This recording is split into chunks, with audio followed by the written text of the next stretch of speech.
One of the things that I used to do a lot in my old job was to work on writing grant proposals with at least one other person on our staff. I mean, she might write a draft, email it to me, or maybe walk it over to my office. I'd read the draft, I'd mark up my suggested edits or write some comments in the margin. Or if we were doing it electronically, I'd use track changes before I sent my draft back to her. She would repeat the process, and so would I.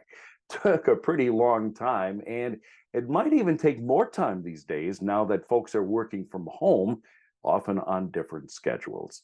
I'm Dave Edwards. Today we look at Evernote's solution called real-time editing. If you're a fan of Evernote, productivity, and related things, you'll probably want to subscribe to this series. Please subscribe below and consider hitting that like button as well. So earlier this year, the new brass at Evernote said that in exchange for a price increase, we'd be seeing a lot of new features.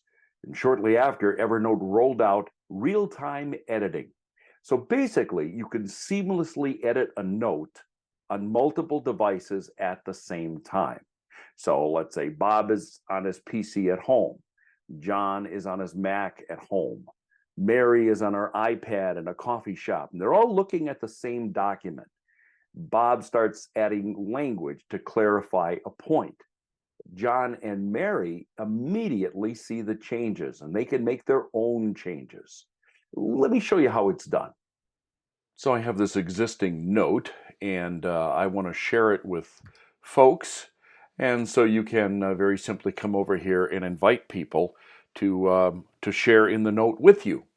Once you have done that, you're going to notice that when the person clicks on the note, you're going to see these little, what they're calling avatars, uh, the little name imprint on the top of the note, and that tells you who you are actively sharing that note with.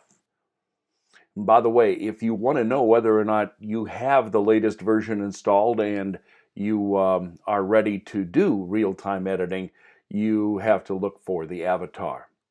The way this system works is you can see avatars and cursors of the folks who are in the note at the same time as you are, and everyone will have not only their own little logo on the top, but they'll be assigned a different color. You can see up to 5 avatars at a time, and if you hover over the avatar itself, you will see the person's name. Or you can click the numbered plus icon to view the full list of collaborators.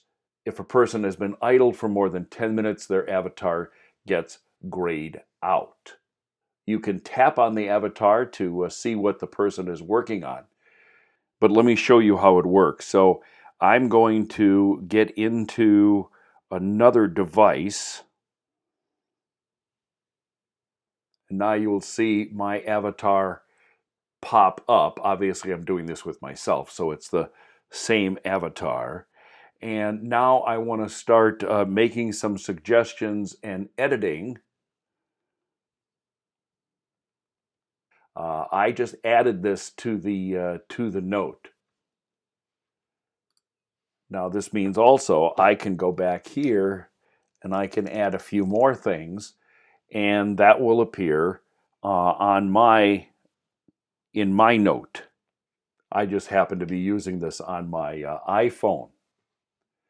Now, one caution here is that because you're editing this in real time, edits should only be done by one person at a time, particularly if you are working with images or PDFs or other encrypted blocks.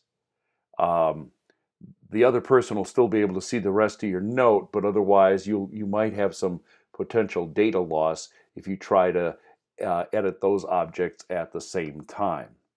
So that you aren't confused over whether you're seeing the latest or the best version, you can always go into Note History to view the older versions of the note. Have you used the real-time editing feature inside Evernote yet? Hey, share your experiences below or email me at daveedwards@outlook.com. I'd really like to know how you have used real-time editing and if it has worked for you. Dave Edwards at outlook.com.